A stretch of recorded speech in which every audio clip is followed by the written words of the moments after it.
Hello, ladies and gentlemen, boys and girls, children and hamsters of all ages. My name is Jordan, with a silent PH in the middle, and you're watching or listening to the Jocular Junction, a tabletop RPG news show supported by you, the viewer, the listener.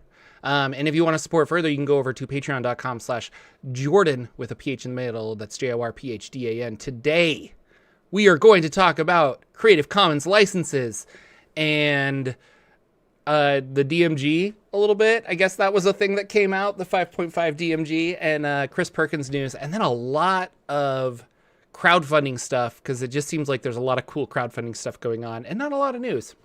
So if you want to catch this show live, you can Saturday mornings on YouTube over at the Jocular Junction.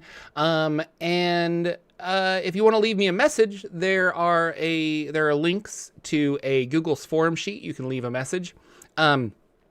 And I'll try to answer your questions during one of these shows. Or you can leave a comment down below, and I'll try to catalog those and do things like that. So, yeah, but welcome. Hello. I hope everyone's doing well. We have a few people in chat. This is awesome. It is spooky month. It's also birthday month. So my birthday's next week. I'm very excited. It should be a lot of fun. And then there's a little holiday called Halloween coming up after that. Kind of crazy. Yeah. And I'll talk more about the spooky game that I am working on right now to run today in like 2 hours. Right after this show, I will be running it. So I want to talk a little bit about the Creative Commons. So I'm seeing, the OSR has been doing this for a while. They put a lot of their systems into the Creative Commons, like Knave and Cairn. And I mean, this is just kind of, the Creative Commons was a thing. But back with the 3.5 license, I don't think we had the Creative Commons. So really it was the open game license or nothing. And I'm very curious about, now that Wizards has put 5th edition into the Creative Commons, how that will react to other tabletop publishers going forward. I think during the OGL scandal, there was a huge hope that we would all like rise up and create a new type of OGL, and it would be really awesome. But the Orc license and is there another one? I forget. But they don't feel very friendly. And they're a lot more complicated than the original OGL. And what's less complicated than the original OGL is Creative Commons. So I was excited when I saw that ARS Magika has put their system into Creative Commons. So if you're not familiar with ARS Magika, boy, it feels like a game that I should love, but it's kind of like Invisible Sun in that I love it in theory, but the more you play it, the more you're like, yeah, it's a cool idea. Although I still really love Invisible Sun for a lot of reasons. But so Ars Magika, you are, it's magic taken up to the nth degree. Everybody's kind of like a wizard, warlock, fae creature of some kind. And it's less levels and more like conversational magic. Like, what do I want to accomplish with this? And there's a little bit of dice rolls and things like that. I have the 5th edition version. That's not like Dungeons & Dragons 5th edition, just the 5th version of Ars Magika as a print on demand that I read through. And I was like, okay, and I got some cool ideas from it. But it is very like story heavy kind of conversationally, but they're creating the Ars Magika definitive edition. And this is Atlas Games, who produced Planegea and a couple other things. Now, what I thought was cool about this is they're currently crowdfunding it. So we can go into the Kickstarter later. It's doing quite well. You can check it out if you want to. But they're going to have all of these different...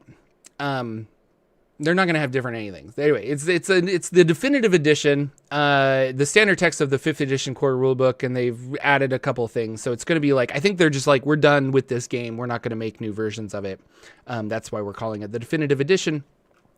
But what is cool is they put it into Creative Commons. Now, what's interesting about this is that they didn't release a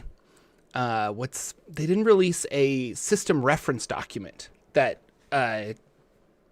we were kind of anticipating.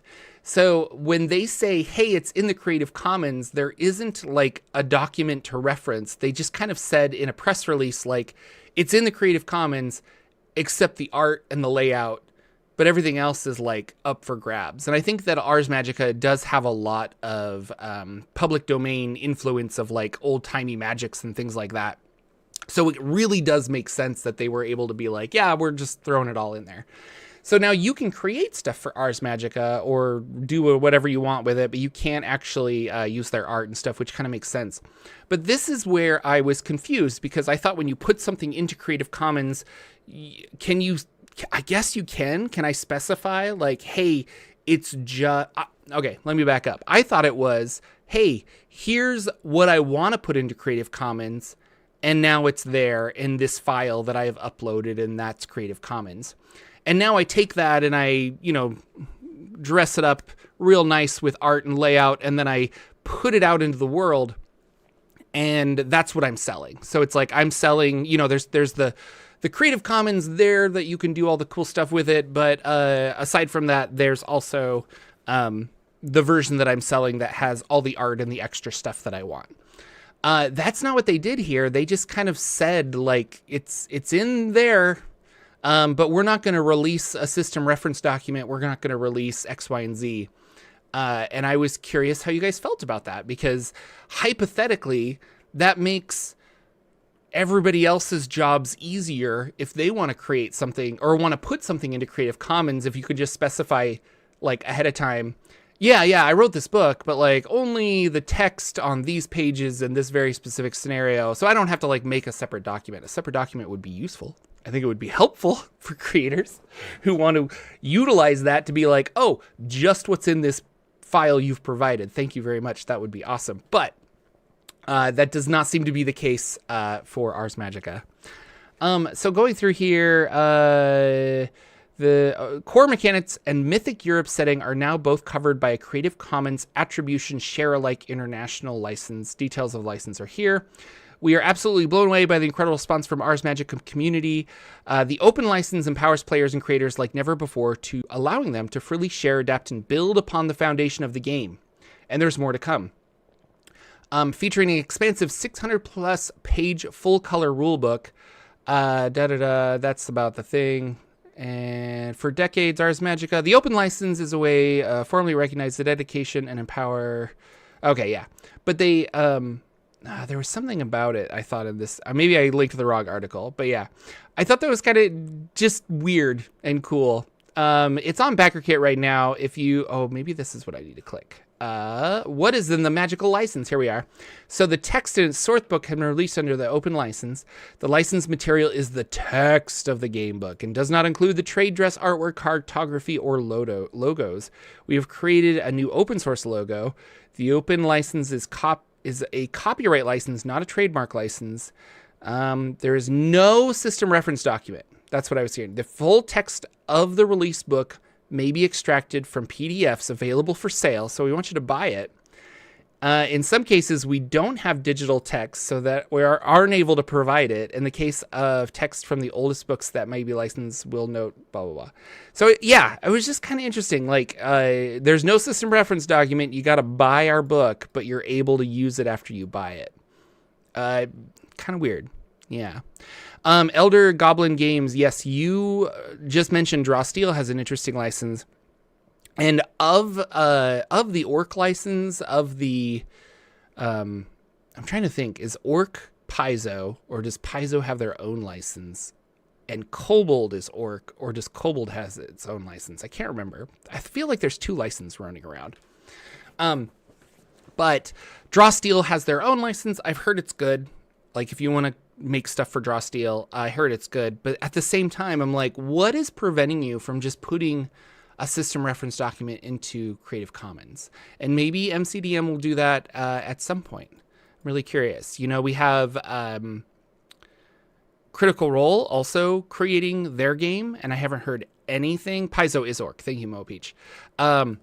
We have Critical Role making their stuff. I haven't really heard about open systems for that as well. It's kind of interesting that Candela Obscura is not part of some kind of open license so that people can make stuff. But maybe that was just their, hey, we can make games before they started making their actual Daggerheart, which is kind of what they were hoping to make from the first. Tangentially, I had a really good conversation with Super Geek Mike. He has a YouTube channel, and we were talking about the rise of live streaming and then the decline of book sales. And so how do you get people invested in a campaign setting? And I think back in the day, it was like, well, we have to tell stories in that setting to get people excited for that setting. And how do we tell stories about that? Well, our mediums are television, movies, or novels. And novels feel like the cheapest and best way to do it because RPG people probably are readers, and we can hire somebody to write a novel, and it'll be pretty quick. As opposed to making like a TV show and taking a chance on it not making money and things like that. And so that's why you have all these Forgotten Realms, Dragonlance, Eberron, Greyhawk to an extent, novels. And then Critical Role comes around and they make a podcast, and that does more for their world building of or is it Alexandria? I forget the name of the world. Exandria. They do more for that world having that thing so it's kind of crazy. James asks, there are ads in the live stream now. There are, I believe. I probably forgot to disable them when I created the live stream by accident, so I apologize. It should not, YouTube tweaks the thing all the time. I try not to have midstream ads, and I'll look into that the next time I run the show, so I apologize. So I just thought that was interesting, something to think about. Ars Magika is an interesting game from a game design standpoint. Again, not something that I think I would play. I don't know if it's my cup of tea, but it's fun to read and it's interesting. And I just kind of want to talk about the state of, like, you know, we're busily creating all these other games when I think, or all of these other licenses like Orc and the MCDM license and things like that. But I think we all just need to use Creative Commons. That's my going forward. So this has got a lot of attention. I don't know what it means, but it said here, Chris Perkins will no longer serve as product lead for D&D books. So product lead for official D&D books. Now, what does that mean? He's not leaving Wizards of the Coast by any means, but he is not going to be the project lead for a specific book. And I'm thinking about books that he was a project lead for. I want to say Rime of the Frost Maiden and Wild Beyond the Witchlight, and obviously the 2024 DMG. So he's the lead on those books, which means he works with a lot of people to come in and kind of like build all of that. And, you know, he was heavily part of the 3rd edition and 4th edition days. I know especially the 4th edition days, and then all through the 10 years of 5th edition. So it kind of makes sense that he's like, hey, I'm tired. But he also has this role called game architect that doesn't exist outside of Wizards of the Coast. He's not, you know, like you say, like, oh, I'm the senior game dev, or I'm the senior team lead, or blah, blah, blah. Those roles exist outside in other companies. And so you can kind of be like, yeah, I know what that role means because of this. But when you're like, I'm a game architect, which possibly Mike Merles, but not anymore because he's gone from Wizards of the Coast. But Crawford are game architects. So he's not going to be a lead for any more official D&D books. I think Perkins likes just writing, and he doesn't necessarily want to coordinate a whole bunch of stuff. And I'm sure Hasbro is like doing all this stuff, but I kind of like that this new version of the Dungeon Master's Guide is going to be his like farewell. And I like Perkins. I mean, who knows? He might get canceled in 10 years by something that we find out that happened 20 years ago. But I do, as of right now, I think he's a cool guy, and I like that I like what he's done for the D&D community. So he's probably still going to be working on projects. I'm not sure what it is, but yeah, he said, knowing that it is my last book, I tried to stuff as much as my DM brain into it. And whether that's a gift to the community or not, I'll let the users decide. So I'm really curious about this book, and I will be excited when it arrives at my door.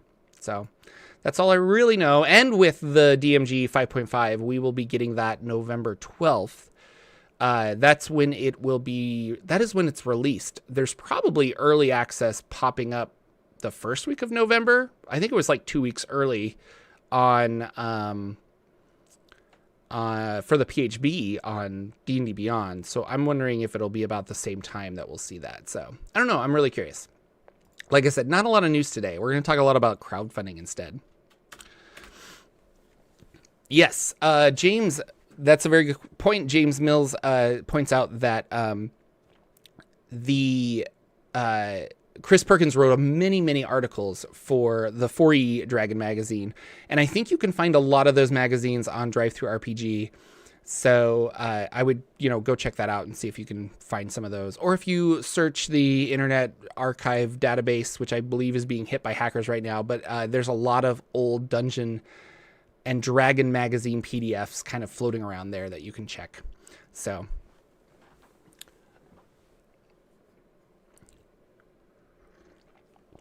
oh, thank you. And Elise, good to see you, Elise. You're always fun to see in my chat and stuff. The Orc license is Paizo, and Kobold Press originally had a license they were working on, but they gave up on that to just kind of focus on their own Tales of the Valiant version. So that makes sense. Well, with Chris Perkins not being a project lead on a book, it made me think that they were going to push it into being more of a digital product.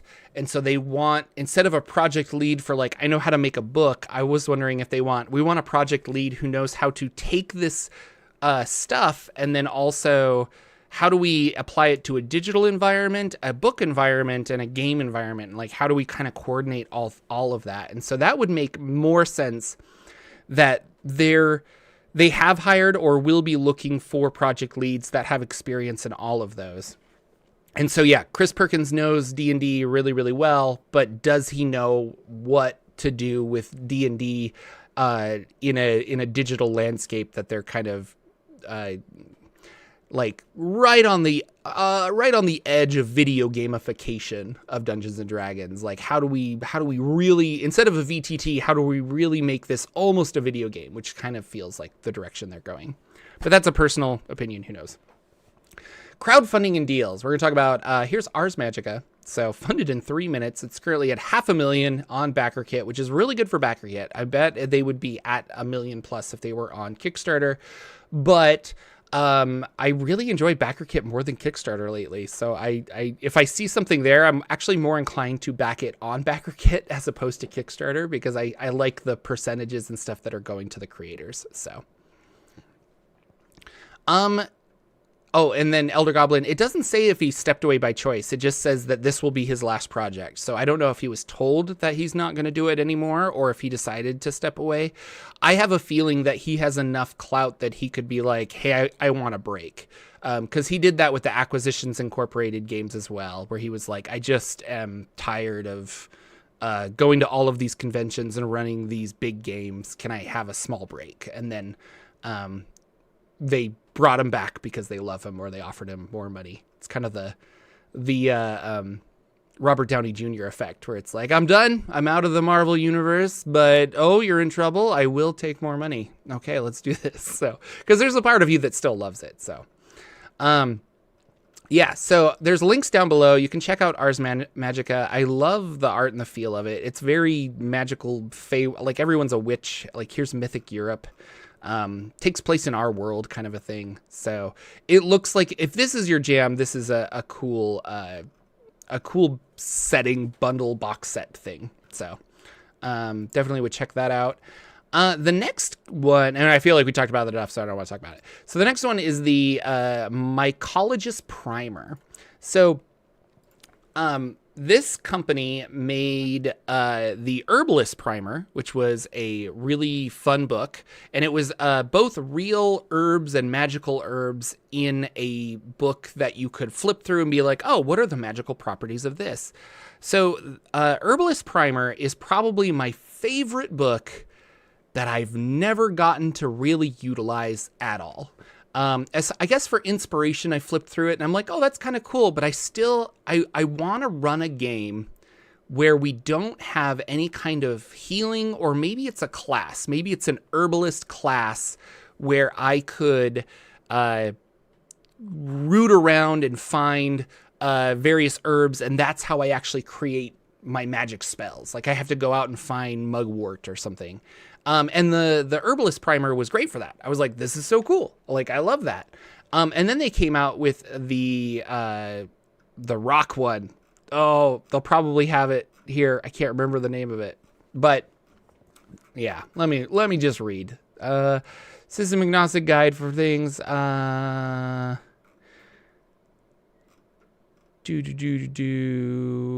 Add-ons? Geologist Primer. That's what I was thinking of. So the Geologist Primer is the exact same thing, but with rocks. And I got that, and I also love it. And I think it's up there with my top favorite book that I've never really been able to utilize. And so I would love for them. So here's the ring. This is really cool. I'm not going to back it because I have 2 of these books that I've never used. And now we're getting into very niche things like just mushrooms. And so I'm like, okay, I'll pick this up digitally if I am curious, but I don't need to buy the actual book. These are very pretty books. I both value the Herbalist Primer and the Geologist Primer a lot. They're fun referencey books, so you just kind of go through. They have interesting magic items in them, but I've never really been able to utilize them. And I think that's what's stopping me from getting this. But if you like mushrooms, I would really encourage you to get this. I think it's super cool. This is not sponsored or anything. But yeah, they make very good books. And I think that's a dream of mine, is to figure out how do I utilize a book like this. And I actually talked to one of my Dungeon Master friends, and I said, hey, I've got both of these books, the Herbalist and Geologist Primer. I'm ready for you to run that like really gritty, I've got to go out and forage for magic spells game. And he was like, oh, I'm on it, jokingly. But it wouldn't surprise me if he is coming up with something. So we'll see. But yeah, so this is also funded. They're at $2,500,000 right now. 26 days to go, so I'm sure they'll do well. Hunters Entertainment, you can definitely check that out. Also on Kickstarter is a little RPG called Discworld. So Terry Pratchett's Discworld, very popular. Very popular book series, obviously, and Discworld is a whole thing that has its own fandom. But I don't know if it's been turned into an RPG before, but this just made so much sense when somebody's like, oh yeah, like they turned Monty Python's into a RPG. So this is a property that I'm surprised has not been adapted yet. It probably has, but this is the new adaptation of it. I don't know much about this company, but this has raised almost $1.5 million. And has many days to go. So they're going to do a French edition. They're going to do an English edition, it looks like. So yeah, if you're interested in Discworld, this could be really cool. I would be curious of the, not being super familiar with the Discworld world, I would actually be more interested in reading a Discworld adventure to see like, well, what is it supposed to feel like before I dived into something like this. So yeah, Rocky and Bullwinkle got an RPG back in the 80s. So there you go, guys. We're waiting for that Garfield RPG where you roll for hating Mondays. Oh, scored a critical hit. You get lasagna. Bam. Ryan West said that there was probably a GURPS Discworld, and you are correct, because I think GURPS had just about everything. So there is probably a GURPS Discworld out there. So, but it looks like there's some actual plays and stuff. And they got some YouTubers to do some reviews and things. So yeah, I don't know. Check it out. It's kind of interesting. Lots of stuff going on. If you know me, you know how much I like Vason. It's the Nordic horror role-playing game. So Vason is you are saving the world from supernatural things, but it's set back in like the 1800s. So there's no electricity and stuff, but you're out there like, hey guys, we got to go stop vampires from attacking the local town, or, oh, the fairies are at it again, or, oh my gosh, trolls. How many times do we have trolls? Like, we got to go run around with trolls. So, Vason's really cool. I think it's actually Vason. It's European. I can't, not European. It's, Nordic. It's like Finnish, Sweden, Norway, and I am not good at the words, but I've always said, Vason, but it's probably Vason. Anyway, they have an expansion that they're currently going to start Kickstartering. It hasn't started yet. And this is by Free League Games, Stockholm, Sweden. So this is by Free League Games, and this is going to open up a couple of new areas. So Carpathia, which is Prague. So I thought that was really cool. And then City of Nightmares is going to be a full-length campaign in 4 parts, where the characters are invited to the capital to investigate a series of grisly murders, only to become embroiled in a much deeper mystery involving the very origins of the society itself. That seems really, really cool. So, gosh, I love the vibe of this. If you like Vason, I think some people in chat were talking about Quinn's Quest did a review of Vason, and he had some very interesting things to say, where he's like, hey, this is beautiful, the art, the game, all of this other stuff, but if my players are investigative people, then maybe we should have some investigative game mechanics and ways for them to know information about the monster. And I really wish Free League would put out a player's version of the monster manual that they could, you know, when they're back at their base, they can flip through it and be like, what do I know about trolls? And maybe it's full of wrong information, or maybe the entry on trolls is very limited and they have to go figure it out and fill it out. And hell, that's something I could create. Maybe I should write that. Be like, I'm just going to take all of this and be like a blank notebook that my players have to learn what the hell do trolls do. So I like the idea of that. But they're coming out with these fun little expansions of different worlds to go to and things like that. So, no, James, you did mean the actual play of Quinn's doing Discworld, but I know that Quinn's Quest did a good video on Vason as well, so I wanted to highlight that. But thank you. And then Vason expansions, and then, boy, there's lots of Humble Bundles going on right now. I just wanted to highlight a few. So here are some book bundles.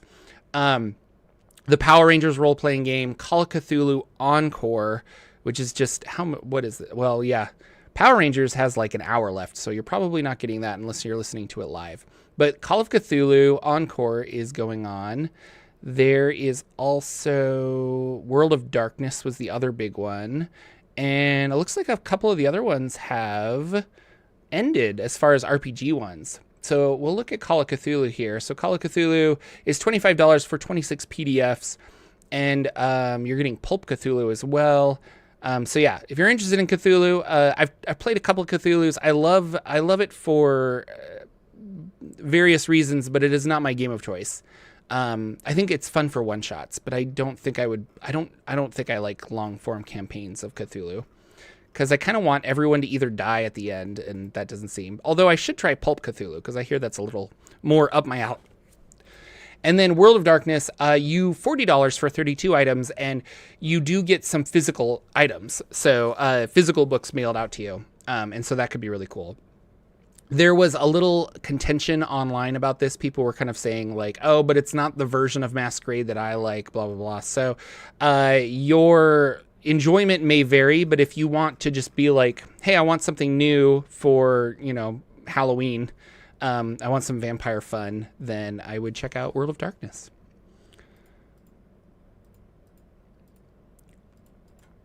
Design and inspiration. So, first of all, we'll talk a little bit about modular D6. So, if you guys go over to itch.io/Jordan with PH in the middle, in fact, let's just go there right now. How about that? Or jorphdan.itch.io. I always forget. So it's not the other way around. So if you go to jorphdan.itch.io, I uploaded a couple of screenshots, and I also uploaded version 6.7 of the PDF. And this specific version, although I'm realizing now it says standard template because I borrowed a template up top, but I dipped my hand at layout. So we've got an A5 template going on here. And I've been using Affinity Publisher 2 to kind of learn how to utilize all of this. But yeah, so if you guys want to check it out, again, this is completely free. Download it. Let me know if there's any issues. And then I'm talking to a bunch of people about playtesting. And I've actually been getting some solo RPG rules. And I think I might play like a solo campaign to see if I can break my own system, because it could be fun to do that. But yeah, this is my my, like, I want to say light, but I don't really feel that it is that rules light, because I like having customization with my RPGs. And so this is heavy on customization, where I add D6s to a dice pool, and then you also adjust your success threshold. So everybody succeeds on a 6. So you can increase your successes by adding dice to that pool, but you can also increase your successes by taking modules that will allow you to succeed on a 5 and a 6. Or if you have a weapon, you succeed on a 4, 5, and a 6 with that, if you're trained in that specific weapon. So lots of fun stuff like that.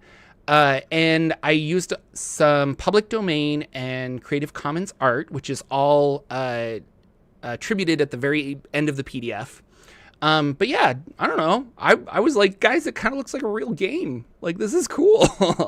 So this is what I've been working on for the last, I don't know, like a long time. But I got through a lot of it, and there's still a second PDF that is available on the website to download on itch. That is the list of modules. And then my next big design thing is to go through Rote Magic. So maybe I'll just tell you guys right now, here's kind of a little like peek of how I wanted magic to work. So in modular D6, or we'll take a step back. In fantasy RPGs, take a sip of coffee. In fantasy RPGs, I always got frustrated that we have this, like, we'll take the spell Fireball. When I feel that the spell Fireball is no different than a Firebolt. It's just a bigger version of Firebolt. And so with this, I wanted you to be able to choose a elemental affinity, kind of like a sorcerer. So one of the modules you can take is like fire. And now, because I have like chosen that module, and my character that I'm creating is like a fire wizard or a fire sorceress, I can fire a bolt of fire from my wand, like, whenever I want. But then there are other augments that I can take. And so as I get higher level, I could be like, I want to create like a big burst zone of fire. Well, I can combine my fire element with this burst zone module that I did, and it'll cost me resources. But when I do that, I can basically create a fireball. So anything that's kind of like offensive is going to be combining different modules. And so let's take that burst zone. I could do the exact same thing, but I'm going to say, hey, I want to combine my like sword wielding power with this burst zone. So instead of hucking a fireball that has like elemental stuff, I could be like, I want to be able to hit everyone around me with this attack. But I have a limited amount of times I can do that per day, just like the fireball. So then I got thinking about all the spells that don't do damage, basically, that kind of create like area of effects, or they summon things, or they cast like mage armor or tiny hut, those kind of spells. And that's what we're going to call rote magic. So like spells that you learn and you write down and you figure out. So my next step with this is to create a rote magic system. And that will be fun. I've already gone through all of the Creative Commons 5e spells and a lot of OSR spells that are in Creative Commons. And I listed them out of spell level 1 to 9. And then I created a magic target number that you need to roll with your magic skill. So a level 1 spell, pretty easy to cast. I only need a 4, but a level 9 spell, very difficult to cast. I need a 24. And in this game, you can cast rote magic spells as rituals using friends who also have that spell learned, but might not be able to cast it by themselves. And you can combine your magic dice pools to try and create 9th level spells. So I really like this idea that you're not, there's not necessarily spell slots. It's kind of DCC inspired by that, but these are also spells that they might be useful in battle, and actually many of them probably are useful in battle, but more so it's like, how do I want to utilize this magic in this upcoming situation that I'm like, oh man, like we're going to fight a dragon. Guys, I think I can use this spell to give us all like fire resistance for the day. But I'm going to need help because it's a 5th level spell and I am but a small wizard, or, things like that. Or it's like, oh, I know that spell, or could you teach me that spell? And then they can prepare and get ready for their fight. So I really like that. Savage World does this. It says Hamster of Doom, called Trappings. I'm gonna have to research on my Savage Worlds because I have not played Savage Worlds. That's a system that I am very I don't know. I'll have to check it out. Boy, I've got a new book to read. Thank you, Hamster of Doom. So now I'm kind of going through all of the spells in this like big array of spells, this big Excel sheet that I have to kind of go through and create all of this. But that's the idea. And then on top of that, I've also been experimenting with the idea of deity-only magic, which I was calling Canticle magic. I don't know if that's going to stick. And then patron magic, or like warlocky magic, like hex magic. And I might still tinker with that, but maybe that will be like a supplement that I release after this game is done, because I kind of need to focus on just like the core aspect of it, and then I'll go further. But yeah, so all of the art I used is listed here. I eventually will tag every piece of art so that you know which art is where. I just ran out of time, and I wanted to get it out because I was excited about it. But yeah, go download it, talk about it, tell your friends, say cool things, ask me questions if you want. I'll be happy to try and answer anything. You can obviously join the Discord, and I'm active there. And I think we have a Modular D6 channel that it might be patron only, but I'll open it up to the rest of the world, and then we can chat more about it, because yeah. And then if you guys want to play test it, if you're interested in that and our schedules align, I'm going to try and shoot for Tuesday nights, and I might try to grab some people from the Discord to see who is interested in doing a playtest. Probably we'll pick patrons first and then Discord people second, but like, who knows? Maybe I can run more than one. We'll see. So I'm not sold on the cover yet. That's just something I threw together. Well, it's a work in progress, but yeah, let me know what you think. Down below, free. Check the links down below. Planegea. So I think I told you guys last Saturday that Planegea went off the rails. So they were fighting a dragon. They were so scared. They have a magic idol that the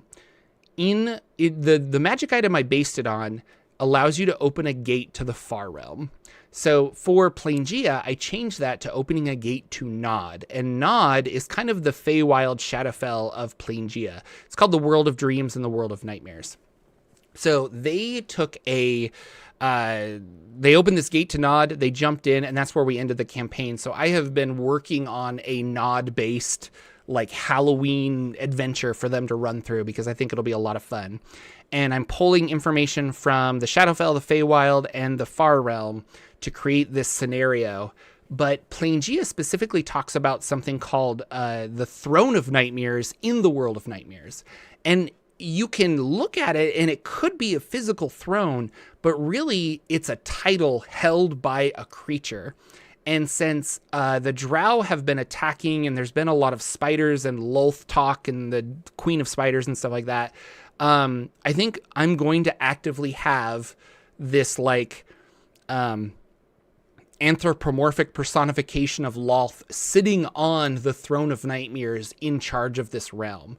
And the more I was researching it, I was like, I wonder if there's a rebellious group of Drow that are like, we don't want that. And the Drow are actually from Nod, the Drow and High Elves and stuff. So I bet that I want the Drow to be like, we actually don't want her here. She's allowing fiends to come into Nod and into the prime material plane. So we don't want to facilitate that.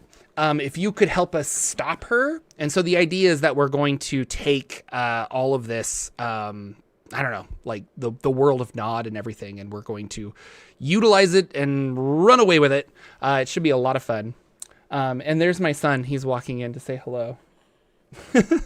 So with all of that, Planegea will be running today. I've created a fun little adventure involving some undead, like a demon devil's bargain, and then the end of this day should be, do you guys have a plan to overthrow Lolth on the Throne of Lies or the Throne of Nightmares, and how are you going to do that? I'm very excited for that. DCC tomorrow, got a lot of DCC stuff going on. We had a lot of fun the last week where my magician got killed, and then we found out that there is a magician roll table of reincarnation because magicians are very powerful in the world of the Dying Earth. And so he rolled on that and was resurrected with just a few minor hit points. And we just had a lot of fun, like the gonzo-ness of DCC. And I love the world of the Dying Earth, but I will admit the classes and the roll tables are getting a bit out of hand.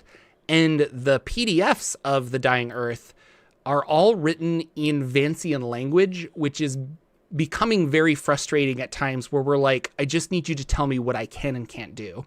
But it's trying to be very Vason in its language, and that is hindering us in understanding what the game is actually about sometimes.